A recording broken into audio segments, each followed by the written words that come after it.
आप लोग की स्वागत करते हैं साइंस क्रेज क्लासेस में। तो हमने पिछले वीडियो में आप लोग को जैव प्रक्रम का टॉपिक पढ़ा रहे थे। तो उस जैव प्रक्रम के टॉपिक में फर्स्ट पार्ट और सेकेंड पार्ट हमने पढ़ा दिया। आज थर्ड पार्ट है जो पाचन तंत्र से संबंधित है। किससे संबंधित है? पाचन तंत्र।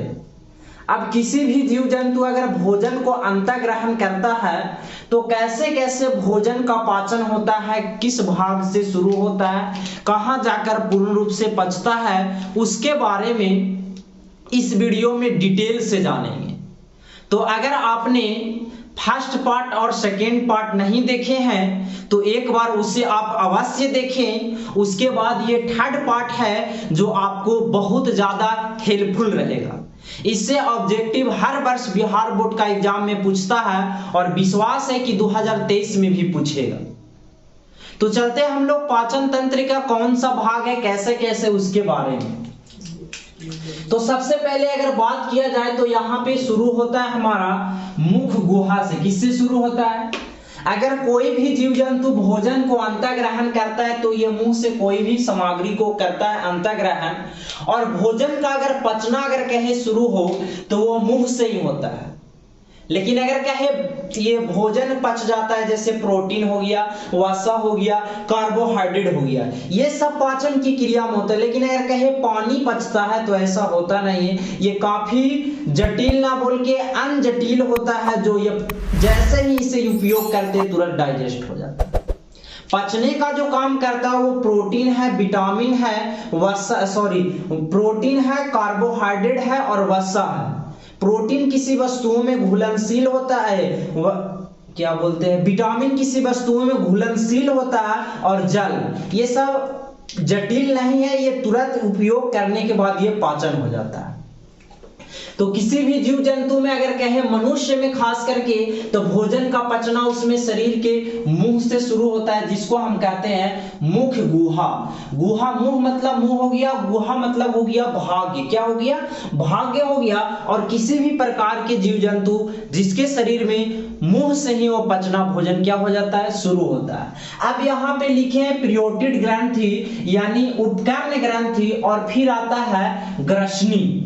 अब ग्रसनी एक ऐसे भाग है, ये भोजन जैसे यहाँ पे आता है ये ग्रसनी से दो भागों में बढ़ जाता है। एक भाग ये ग्रसनी का खुलता है जिसका नाम है निंगल द्वार। क्या नाम है? निंगल द्वार। और ये दूसरा भाग खुलता है जिसका नाम है कंठ द्वार। क्या नाम है? कंठ द्वार। ये जो ग्रसनी है दो भागों में खुलता है, पहला का नाम निंगल द्वार और दूसरा का नाम कंठ द्वार। अगर भोजन को हम अंतःग्रहण करते हैं तो वह साउंड और हवा का आवागमन होता है, वो किसके द्वारा जाता है? कंठ द्वार में। लेकिन कभी कभी आप लोग देखिएगा खाना को खाते रहते हैं तो आपको हिचकी आता है या कभी खाना फंस जाता है तो आप लोग कहते हैं कोई याद कर रहा है। जी ऐसा होता नहीं है। बायोलॉजी इस बात को गलत कहता है, क्योंकि अगर हम खाना खाते रहते हैं तो खाना हमारा जाना चाहिए निंगल द्वार में। कहां जाना चाहिए? निंगल द्वार में। और गलती से खाना का कुछ पार्ट्स चला जाता है कंठ द्वार में। कहां चला जाता है?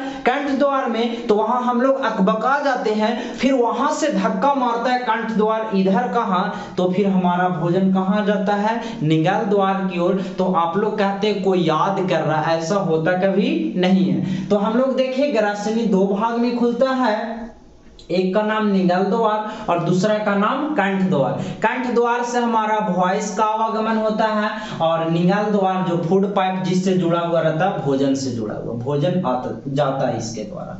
नेक्स्ट आता है ग्रास नली। अब यहाँ पे देखिएगा ये ग्रास नली जिसे हम फूड पाइप कह सकते हैं, ये ग्रास नली जो ये लिख दिए हैं यहाँ पे ग्रास नली। तो ये देखिए कि यहाँ से जब भोजन आता है तो फिर हमारा चला जाता है स्टोमच। कहाँ चला जाता है? स्टोमच, जिसको हम लोग पेट कहते हैं। क्या कहते हैं? उदर, जिसको हम पेट कहते हैं, बाहरी वाला भाग, और अंदर वाला भाग को स्टोमच कहा जाता है, और बाहरी वाला भाग को उदर कहा जाता है। देखिए किसी को ज्यादा निकल जाता है तो बाहर वाला भाग उदर कहलाया और अंदर वाला भाग स्टोमच हो गया। यह ग्रास नली से भोजन हमारा कहाँ जाता है? स्टोमच में। अब नाम तो रखा है, यह स्टोमच से भोजन चला जाता है कहाँ, छोटी आंत में। नाम है ये छोटा, लेकिन हमारे मुख गुहा के, हमारे आहार नाल के अगर कहे सबसे लंबा भाग है तो वो कौन है, लंबा भाग जो बात कर दिया जाए उसका नाम है छोटी आंत। क्या नाम है, छोटी आंत। यह छोटी आंत देखिएगा, ये पूरा इस तरह से, ये जितना भी ये बिखरा हुआ है, ये सब ये जो देख रहे हैं आप लोग, ये पूरा का पूरा किसका भाग है, छोटी आंत का भाग है। यह छोटी आंत पूरे 3 वर्गों में इसे बांटते हैं, जो तीनों का नाम है, पहला कह सकते हैं ग्राहनी। क्या नाम हो गया, छोटी आंत का पहला भाग ग्राहनी, दूसरा भाग है जिसका नाम है जेजुनम। क्या नाम है, जेजुनम, और तीसरा भाग है जिसका नाम है इलियम। इलियम, क्या नाम है, इलियम। ये छोटी आंत को 3 भागों में बांटा जाता है। इस छोटी आंत के जो लंबाई होता है 7.5 मीटर होता है। अब देखिएगा, छोटी आंत से भोजन अगर किसी तरह से अनडाइजेस्ट हो जाए, अपच जाता है, तो वह भोजन हमारा चला जाता है बड़ी आंत में। कहां चला जाता है, बड़ी आंत में। यहां से धीरे धीरे धीरे धीरे जल का अवशोषण होता है और फिर वह भोजन पचने लगता है। फिर अब बात आता है, इधर कुछ अंग लिखे हैं जो यहाँ पे लिखे यकृत। सबसे पहले हम बता दें, ये वाला आप लोग देख रहे होंगे, ये वाला भाग कहलाता है यकृत, जो मानव के शरीर में पाए जाने वाले सबसे बड़ी ग्रंथि है जिसका नाम है यकृत। क्या नाम है, यकृत। इसका वजन लगभग 1.5 kg होता है। कितना केजी, 1.5 kg। मानव शरीर के पाए जाने वाला सबसे बड़ा ग्रंथि यकृत ग्रंथि है।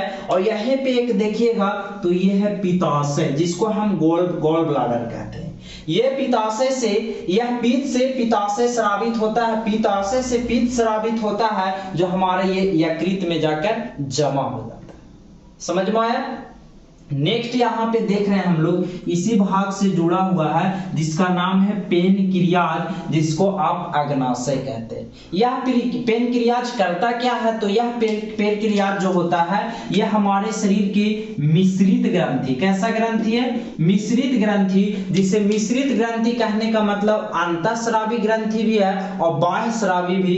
इससे एक प्रकार के हार्मोन निकलता है अग्नाशय के लैंगरहैंस दीपिकाएं से, जिसका नाम है इंसुलिन। क्या नाम है, इंसुलिन। यह इंसुलिन निकलना अगर बंद हो जाता है तो इससे एक खतरनाक बीमारी होता है जिसका नाम है मधुमेह। क्या नाम है, मधुमेह नाम है। और फिर धीरे धीरे वह भोजन जब पूर्ण रूप से पच जाता है तो आकर हमारे रेक्टम यानी मलाशय में क्या हो जाता है, जमा हो जाता है। और फिर उसके बाद हमारे लास्ट जो अवशेष पदार्थ है वो रेक्टम अंश यानी गुद्दा में शरीर से फिर वो वेस्ट मटेरियल के रूप में बाहर निकल जाता है।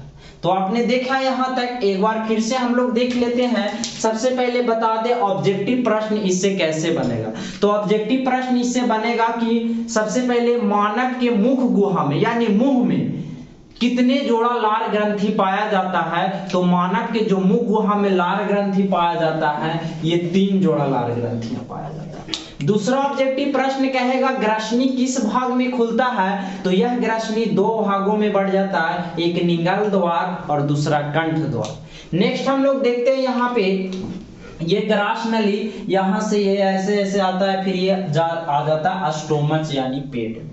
यह पेट में कुछ भोजन को मुलायम करता है HCl आम्ल के द्वारा, और मुलायम करने के बाद वह भोजन को पाचन की क्रिया में एक आम्ल है जो HCl उसको मदद करता है भोजन को पाचन की क्रिया बहुत कम समय में इसके द्वारा फिर निष्क्रिय करके पाचन कर देता है। नेक्स्ट बताएं अग्नाशय से इंसुलिन हार्मोन स्रावित होता है, जिससे व्यक्ति को मधुमेह जैसा खतरनाक बीमारी नहीं होता है। फिर बात आता है बड़ी आंत, अगर भोजन अनपच हो जाए यानी सही रूप से ना पचे तो वह भोजन छोटी आंत से कुछ वाला भाग बड़ी आंत में चला जाता है और वहां धीरे धीरे जल का अवशोषण होता है और अवशोषण होने के बाद फिर पूर्ण रूप से वहां पे पच जाता है। लेकिन अगर कहीं पूर्ण रूप से कहां पचता है तो आप बताइएगा आंसर छोटी आंत। इस छोटी आंत को 3 भागों में बांटते हैं, ग्रहणी, जेजुनम और इलियम।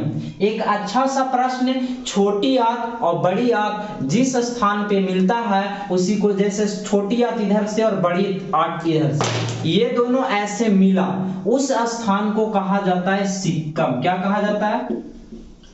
छोटी आंत बड़ी आंत जिस स्थान पे मिलता है उसे हम क्या नाम देते हैं? सिक्कम नाम देते हैं। छोटी आंत की लंबाई 7.5 मीटर होता है, जबकि बड़ी आंत की लंबाई 1.5 या कभी कभी 1.8 मीटर भी दे देता है। तो ये आप लोग देखा। फिर इधर आते हैं हम लोग यकृत के बारे में। तो मानव शरीर में पाए जाने वाले सबसे बड़ी ग्रंथि यकृत ग्रंथि, यह एक यकृत से पित्त स्रावित होता है, जो यह पित्त जाकर पित्ताशय में जमा होता है। कहाँ जमा होता है? पित्ताशय में जमा हो जाता है। फिर यहाँ पे देखें हम लोग अपेंडिक्स। अपेंडिक्स, यही अपेंडिक्स जिसको आप लोग नाम देते हैं पथरी। क्या नाम देते हैं? पथरी। तो ये आप लोग ने देखा, यह पाचन की क्रिया में फिर से एक बार हम लोग समझ लेते हैं। किसी भी जीव जंतु अगर भोजन को अंतःग्रहण करता है तो वह भोजन का पाचन उसका मुंह से ही शुरू होता है और पूर्ण रूप से पाचन छोटी आंत में ही होता है। तो नेक्स्ट वीडियो में हम लोग देखेंगे, चौथा पार्ट लास्ट रहेगा और जैव प्रकरण की चैप्टर आपको बिल्कुल रूप से समाप्त हो जाएगा।